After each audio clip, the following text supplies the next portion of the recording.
दस एक ही बार, लगे उठावन डरई नटार, डगई न शंभु सरासन कैसे, कामी बचन सती मनु जैसे, डगई न शंभु सरासन कैसे, कामी बचन सती मनु जैसे, कामी बचन सती मनु जैसे, कामी बचन सती मनु जैसे। महाराज शिव की धनुष डिग नहीं रही है, हिल नहीं रही है। ऐसा लग रहा है जैसे एक पतिव्रता स्त्री अपने पति को देख करके सारे विश्व को भूल जा रही है। जैसे एक पतिव्रता स्त्री के सामने भगवान नारायण विवश हो जा रहे हैं। जैसे एक पतिव्रती स्त्री अपने पति में ही भगवान का दर्शन करती और अडिग रहती है, ऐसे भगवान शंकर का पिनाक धनुष अडिग तिल भर हिला नहीं पा रहे हैं। भूप सहस दस एक ही बारा, 10 हजार राजा मिलकर के हिलाते हैं, पर महाराज भगवान शंकर का धनुष तिल भर नहीं हिलता। लगे उठावन टरई नटारा, हिला नहीं पा रहा। महाराज सारे राजा पराजित हो गए, कोई धनुष नहीं उठा पाया। जनक जी महाराज दुखी हो गए। जनक जी, जन को माखे भटमानी, वीर विहीन महिम मैं। जनक जी ने कहा हमको लगता है इस पूरे वसुंधरा पर कोई वीर ही नहीं है, कोई वीर पैदा नहीं हुआ जो धनुष को उठा दे। सारे राजा सर झुका करके बैठ गए। लक्ष्मण जी ताल ठोक करके कूद पड़े। कहे जनक जस अनुचित बानी, विद्यमान रघुकुल मन जाने। कहे जनक जस अनुचित बानी, विद्यमान रघुकुल मन जाने, विद्यमान रघुकुल मन जाने।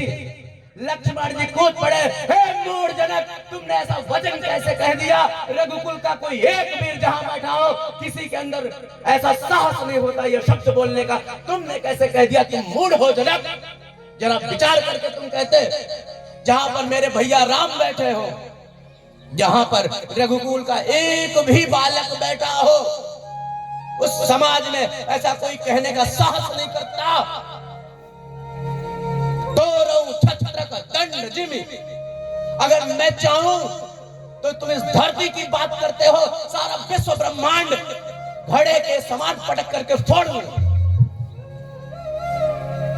तोरऊ छत्र का दंड जिमी, जैसे छाता के डंडे को कोई तोड़ देता है, ऐसे मैं पूरे ब्रह्मांड को फोड़ करके रख सकता हूं। मूर्ख जनक, तुमने सोच करके नहीं कहा। राम जी ने कहा लक्ष्मण, तुम में इतना बल है? लक्ष्मण जी ने कहा मुझ में नहीं है। तव प्रताप बलनाथ, प्रभु मैं तो आपकी कृपा के बल पर कूद रहा हूं। यही सबके भीतर होना चाहिए कि मैं कुछ नहीं करता, जो करते हैं राम लला करते हैं, और जो भगवान करते हैं तो वो करते हैं जो हम विचार नहीं करते। तव प्रताप बलनाथ, प्रभु मैं तो आपके बल पर कूद रहा हूं। ऐसा अभिमान भी भगवान बन जाता है जो भगवान से जुड़ा अभिमान होता है। अस अभिमान जाई जन घोरे, मैं सेवक रघुपति पति मोरे। ऐसा अभिमान भी सार्थक है जो अपने भगवान के प्रति हो, अपने माँ बाप के प्रति हो, अपने गुरुजनों के प्रति हो। ऐसा अभिमान भी सार्थक होता है। राम जी ने कहा ठीक है भैया, सब मानता हूं, लेकिन जिसको तुम मूर्ख कह रहे हो वो हमारे भी तुम्हारे भी ससुर जी बनेंगे, और कोई बाप जैसी उम्र वाले से इस तरह बात करता है। अब लक्ष्मण जी को लगा बोल तो बहुत ज्यादा गया हूं। दौड़ करके गुरु जी के पास आ गए। सब गुरु जी की तरफ देख रहे हैं। जनक जी ने कहा भैया क्षमा कर दे, तू बड़ा खतरनाक है, अब मुझे विश्वास हो गया तू तोड़ देगा। लक्ष्मण जी सिंहासन पर बैठ गए, और इसके बाद गुरु जी ने राम जी की तरफ देखा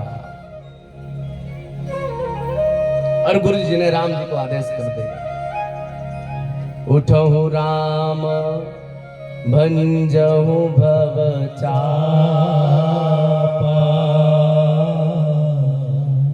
मेटहु तात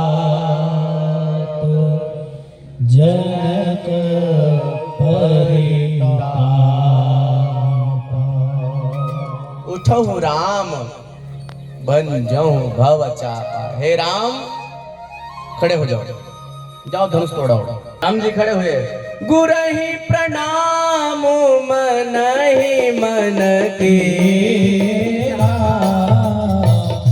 गुरहि प्रणाम मन ही मन केरा,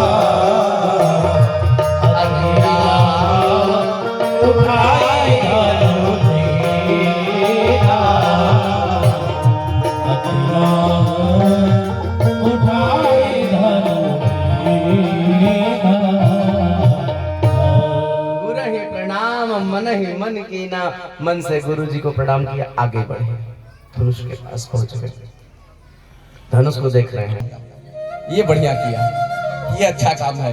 कहीं कहीं पर क्रोध बहुत अच्छा होता है। सबको देखा, जितने भी दुष्ट प्रकृति के राजा बैठे थे उनको भी देखा, तो उनको लगा जैसे उनके प्राणों को खींच रहे हैं भगवान अपनी दिव्य दृष्टि से।